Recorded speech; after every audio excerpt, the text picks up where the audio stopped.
What an important message in a couple of years that have been so tough for so many. And I think it's something that we'd all like to believe, that we can be happy, we can be joyful in tough situations. And it's something that we can write down, but I think some people might even be wondering, is it really true that we can have that type of joy and happiness? And I can tell you that the type of things that Pastor Rick was talking about, it is so true. I can tell you from some of our very members, as he was even sharing, what brings to mind is people within our own church who have had cancer for many years, who doctors have said, you're actually lasting longer than we would have expected with this type of cancer. Yet, every time I talk to them, they say, our God is so good. And they have a smile on their face. There are people that you probably wouldn't recognize, but they're smiling as you come in. Just yesterday, I was in the hospital with one of our members who had cancer for 12 years and had something come up and was in the hospital. First thing when I walked in, she said, let me tell you how good our God is. With a smile on her face, and just started telling me a story of just incredible things that God was doing.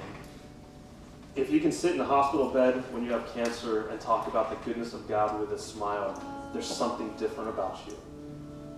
And if you've never experienced that, if that's something so foreign to you, let this be the day that you start that journey with a God that loves you so much that it can change the way that you look at everything. That it can change the way that you experience everything and anything.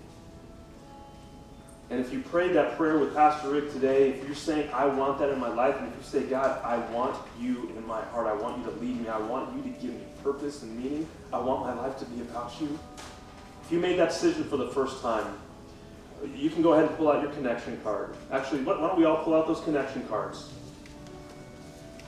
And today's that day. Go ahead and check that first box. I decided to follow Jesus today. And maybe you made that decision and you realize, look, I need to turn over more. I'm going to give my whole life, my purpose to you. Guys, I am so excited. That is the most important thing we can do. And even for those who have made that decision to follow Jesus many years ago, it's a reminder, God, I'm all yours. I am all yours. That's when God starts to do incredible things in and through us. So guys, if you have any prayer requests, anything else, that's the card that you can use to get in touch. If you made that decision today at the Connection Center, we have a little gift for you. You can go ahead and on your way out, no matter what you wrote down for prayer, ways to connect, any decisions you made, you can go ahead and put it in that black box over there, or you can hand it to anybody who has a box, one of the baskets for you. We love you guys. We get to move together as a family. And so today, as we go, we're going to go ahead and stand. Why don't we go stand together and remember who we are as a family. We get to be family because God looks at each one of us and says, if you've decided to follow me, if you allowed me to be your leader, then you are my child. And that's why we together are a family. So let's sing that, let's remember that, and let's celebrate today.